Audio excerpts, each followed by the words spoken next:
আল্লাহর হাবিব বললেন, আল্লাহর রহমত ছাড়া, ভালোবাসা ছাড়া কেউ কোনোদিন জান্নাতে ঢুকতে পারবে? আম্মা জান আয়েশা বললেন, ইয়া রাসূলুল্লাহ, আপনিও না? আল্লাহর হাবিব বললেন, না, আমিও না, তবে আল্লাহর রহমত আর দয়া সেদিন আমাকে ঘিরে রাখবে। আল্লাহর রহমত ছাড়া কেউ কোনোদিন জান্নাতে যেতে পারবে? কোনোদিন নিজের আমল নিয়ে বড়াই করবেন না। আপনার কি ভাবেন যে আপনার আমল দিয়ে আপনি জান্নাতে যাবেন? শরীয়তপুরের আজকের এই প্যান্ডেলে যারা বসে আছেন, কার এরকম ভরসা আছে যে হুজুর আমি এত আমল করেছি, আমার আমলের বদৌলতে আমি জান্নাতে ঢুকব? কে কে আছেন দেখি? আল্লাহর ওলি আছে? এরকম কোন আল্লাহর ওলি? হ্যাঁ, আছে? নাই। আল্লাহর হাবিব বললেন, আল্লাহর রহমত ছাড়া, ভালোবাসা ছাড়া কেউ কোনোদিন জান্নাতে ঢুকতে পারবে? আম্মা জান আয়েশা বললেন, ইয়া রাসূলুল্লাহ, আপনিও না? আল্লাহর হাবিব বললেন, না, আমিও না, তবে আল্লাহর রহমত আর দয়া সেদিন আমাকে ঘিরে রাখবে। মান নুকিশা উযিবা, যার হিসাব আল্লাহ সেদিন চাইবেন সে ধরা খেয়ে যাবে। সব সময় আল্লাহর কাছে এই দোয়াটা যেন আমরা করি, আল্লাহ কিয়ামতের দিন তুমি আমার হিসাব নিও না, আল্লাহ তুমি আমার বিচার বসিও না, আল্লাহ তুমি দয়া করে আমারে মাফ করে দিও। আল্লাহ যার বিচার করবেন ও জাহান্নামে যাবে, আর যার বিচার করবেন না সে জান্নাতে যাবে। আল্লাহ যদি বিচার করে আর পাই টু পাই হিসাব নেয়, নামাজ পড়লি না কেন, রোজা রাখলি না কেন, মিথ্যা বললি কেন, খাদ্যে ভেজাল দিলি কেন, মাছে ফরমালিন দিলি কেন, যৌতুক খাইলি কেন, ঘুষ খাইলি কেন, উল্টাপাল্টা করলি কেন, জিনা করলি কেন, একটার পর একটা প্রশ্ন বানে যদি সেই ভয়ঙ্কর দিনে আল্লাহ আমাদেরকে জর্জরিত করে, আমাদের কোনো উত্তর আছে? সেদিন আমাদের বাঁচার কোনো উপায় আছে? তাই আমরা সবাই আল্লাহর কাছে দোয়া করবো, আল্লাহ কোনো বিচার টিচার মানি না, কোনো বিচার করতে পারবো না, দয়া করবা। কথা কয় না? কি করবে? এবার আওয়াজ করে বলেন, বিচার চান না দয়া চান? রোজ হাসরে হে আল্লাহ আমার করোনা বিচার, আল্লাহ করোনা বিচার, পড়েন আমিন। রোজ হাসরে হে আল্লাহ আমার করোনা বিচার, আল্লাহ করোনা বিচার, বিচার চাহি না তব দয়া চাহে এ গুনাহগার, আল্লাহ করোনা বিচার, পড়েন আমিন। তিনি যদি দয়া করেন তবেই আমরা জান্নাত যেতে পারবো, ঠিক কিনা? এজন্য আল্লাহ বললেন, আর রহমান আল্লামাল কুরআন খালাকাল ইনসান আল্লামাহুল বায়ান। আমি হলাম রহমান। কাফেররা বলে রহমানকে জানি না, রহমানকে চিনি না। আল্লাহ বলে রহমান রে চিনে না, আমার নাম রহমান, আমি দয়ালু, আমি মেহেরবান, ঠিক কিনা? এজন্য প্রতিদিন সূরা ফাতিহায় দ্বিতীয় আয়াতটা আমরা কি পড়ি? আর রহমান আর রাহিম, ঠিক কিনা? তিনি দয়ার সাগর, তিনি মায়ার সাগর। আমরা বললাম, আল্লাহ ঠিক আছে, আমরা বুঝেছি আপনি দয়ার সাগর, আর আপনি কি করেন? দ্বিতীয় আয়াতে আল্লাহ বললেন, আল্লামাল কোরআন, আমি কোরআন শিক্ষা দেই। শুধু দয়ার সাগর হয়ে আমি আল্লাহ বসে থাকি নাই, তোমাদের হেদায়েতের জন্য আমি কোরআন নাজিল করে দিয়েছি। আল্লামাল কোরআন, আমি কোরআন শিক্ষা দেই। আমাদেরকে কোরআন শিখিয়েছে কে? বিশ্বনবীকে কোরআন শিখিয়েছে কে? আল্লাহ। এজন্য দুনিয়াতেও যারা কোরআন শিখায় তাদের মর্যাদা বাড়ায় দেয় কে?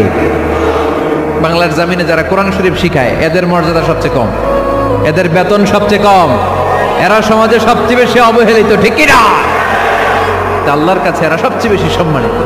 আল্লাহর হাবিব বললেন, খায়রুকুম মান তাআল্লামাল কুরআন ওয়া আল্লামাহু, তোমাদের মধ্যে আল্লাহ তাআলার কাছে সবচাইতে প্রিয় শ্রেষ্ঠ ওই মানুষটা যে নিজে কোরআন পড়ে আবার অন্যরে পড়ায় দেয়। ওই কোরআন মুসলমানদেরকে শিখিয়েছে কে? সে আল্লাহ বললেন, আর রহমান আল্লামাল কুরআন খালাকাল ইনসান আল্লামাহুল বায়ান। আল্লাহ বললেন, আমি মেহেরবান, আমি কোরআন শিখিয়েছি। আমরা বললাম, আল্লাহ আর আপনি কি করেন? আল্লাহ বলেন, খালাকাল ইনসান, আমি মানুষ বানিয়েছি। সুবহানাল্লাহ পড়েন। আমাদেরকে তৈরি করেছে কে? জোরে বলতে হবে, কে? মানব সৃষ্টির তিনটা পদ্ধতি কোরআনে পাওয়া যায়। পদ্ধতি নাম্বার 1, বাবাও নাই মাও নাই, এই পদ্ধতিতে আল্লাহ কাকে বানাইছে বলেন? আদম আর হাওয়া আলাইহিস সালাম, এদের বাবা মা ছিল। 2 নম্বর পদ্ধতি হচ্ছে মা আছে কিন্তু বাবা নাই। এই পদ্ধতিতে আল্লাহ কাকে বানালেন? কি নাম? ঈসা আলাইহিস সালাম। 3 নাম্বার পদ্ধতি হচ্ছে মাও আছে বাবাও আছে। এই পদ্ধতিতে আল্লাহ কাদেরকে বানিয়েছেন? আমাদেরকে বানিয়েছেন। তাহলে পদ্ধতি কয়টা? 3টা। আদম আলাইহিস সালামকে বানানোর পদ্ধতিও 3টা। প্রথমে আল্লাহ তিন লাজিব এঁটেল মাটি নিলেন, তারপর নিলেন হামাইম মাসনুন কাদামাটি, তারপরে এটারে বানালেন ঠনঠনে শুকনো মাটি। সাইয়েদনা আদম আলাইহিস সালামের অবয়ব তৈরি করলেন 60 হাত লম্বা করে। সাইয়েদনা আদম আলাইহিস সালামকে যখন আল্লাহ বানিয়েছেন কয় হাত লম্বা? সহিহ বুখারীর বর্ণনা, লাম্মা খালাকাল্লাহু আদামা ওয়া কানা তুলুহু 60 যিরাআন। আল্লাহ তাআলা যখন আদম আলাইহিস সালামকে বানালেন 60 হাত বা 60 গজ লম্বা করে বানালেন। আপনারাও যারা জান্নাতে যাবেন 60 হাত লম্বা হয়ে জান্নাতে ঢুকবেন। কয় হাত লম্বা? সুবহানাল্লাহ পড়বেন না? এজন্য আল্লাহ বললেন আর রহমানু আল্লামাল কুরআন খালাকাল ইনসানা আল্লামাহুল বায়ান। আমি মেহেরবান, আমি তোমাদের কোরআন শিখিয়েছি, আমি মানুষ তৈরি করেছি, আমি তোমাদেরকে ভাষা শিক্ষা দিয়েছি। সুবহানাল্লাহ পড়েন। আল্লামাহুল বায়ান, আমি তোমাদেরকে বয়ান শিখিয়েছি। এই যে আমরা বয়ান করি, আমাদের যে ভাষা, এই ভাষা কার দান?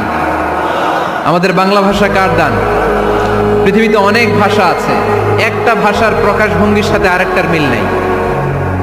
একটার প্রকাশভঙ্গির সাথে আরেকটার মিল নাই। চাইনিজরা চাইনিজ ভাষায় কথা বললে ইংরেজরা কিচ্ছু বুঝে না, ইংরেজরা বললে আরবরা বুঝে না, আরবরা বললে মালায়রা বুঝে না, মারায়রা বললে আফ্রিকানরা বুঝে না। সুবহানাল্লাহ পড়েন। ঢাকার ভাষার সাথে ফরিদপুরের ভাষার অমিল, সিলেটের অনেক অমিল, চট্টগ্রামের অমিল আছে না নাই? সবচেয়ে বেশি অমিল সিলেটে আর চট্টগ্রামে, ঠিক কিনা? ওনাদের ভাষাগুলো এমন, শুনলে বোঝার উপায় নেই যেটা বাংলা ভাষা না অন্য ভাষা, কিন্তু প্রত্যেক আঞ্চলিকতায় একটা মাধুর্যতা আছে না নাই?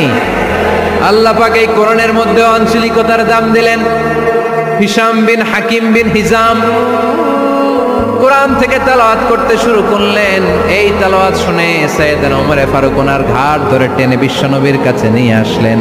ওমরে ফারুক বললেন, ইয়া রাসূলুল্লাহ, দেখেন হিশাম বিন হাজিম কেমন করে কোরআন পড়ে, দেখেন ভিন্নভাবে কোরআন পড়ে। আপনি শিখাইছেন একভাবে, ও পড়ে আরেকভাবে, ওর বিচার করেন। আসলে আরেকভাবে পড়ে নাই, অন্য আঞ্চলিকতায় পড়েছে। যেমন আমরা পড়ি ওয়াদ-দুহা ওয়াল লাইলি ইযা মা ওয়াদ্দাআকা রাব্বুকা ওয়া মা ক্বালা ওয়ালাল আখিরাতু খায়রুল লাকা মিনাল উলা। কিন্তু কোরআনের আরেকটা লাহাজা বা আরেকটা পড়ার পদ্ধতি আছে যেখানে ওনারা পড়ে ওয়াদ-দুহা ওয়াল লাইলি ইযা সাজে মা ওয়াদ্দাআকা রাব্বুকা ওয়া মা ক্বালা। সুবহানাল্লাহ পড়বেন না? হাশিম বিন হিকাম এরকম বাঁকা করে পড়ছিলেন। ওমরে ফারুক এই বাঁকাটা শিখেন না, উনি শিখছিলেন সোজা। ওমরে ফারুক আবার সোজা সাপটা পছন্দ করতেন। সুবহানাল্লাহ পড়েন। বিশ্বনবী বললেন, হিশাম বিন হিজামকে তুমি ছাড়ো। বললেন, হিশাম তুমি কিভাবে পড়েছো? হিশাম বলে, আমি এইভাবে পড়েছি। বিশ্বনবী বললেন, হাকাযা উনজিলাত, এভাবেও নাজিল হয়েছে, সমস্যা নাই। ওমর তুমি কিভাবে পড়েছো? ওমর বললেন, আমি তো এইভাবে শিখেছি। বিশ্বনবী বললেন, এভাবেও নাজিল হয়েছে, সমস্যা নাই।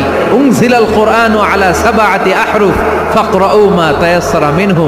আরবি ভাষা একটা, কিন্তু এর মধ্যে আঞ্চলিকতা আছে 7টা। এই 7টা আঞ্চলিকতা দিয়ে কোরআন নাজিল করেছে কে?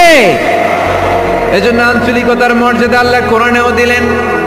এজন্য বললেন, আর রহমানু আল্লামাল কুরআন খালাকাল ইনসান আল্লামাহুল বায়ান।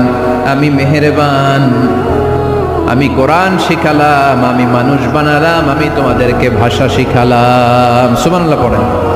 এরপর আল্লাহ বললেন, আশ-শামসু ওয়াল কামারু বিহুসবান ওয়ান নাজমু ওয়াশ-শাজারু ইয়াসজুদান। সুবহানাল্লাহ। আশ-শামসু ওয়াল কামারু বিহুসবান, চাঁদ আর সূর্য আমি তৈরি করেছি তোমাদের হিসাবের জন্য। হিসাব আছে না নাই? সূর্য চন্দ্রের গায়ে লাগে না, চন্দ্র সূর্যের গায়ে লাগে না। কোনোদিন কি দেখেছেন সূর্য আর চন্দ্র ধাক্কা লাগছে? দিনের ভেতরে রাত ঢুকে গেছে, রাতের ভিতরে দিন ঢুকে গেছে, এরকম কি কখনো হয়েছে? সব কিছু একজনের আইন মানে, চিল্লায় বলতে হবে তিনি কে? এরপরে আল্লাহ বললেন, ওয়ান নাজমু ওয়াশ-শাজারু ইয়াসজুদান, আকাশের তারকারাজি আর বৃক্ষমালা একজনকে সিজদা করে, তিনি কে?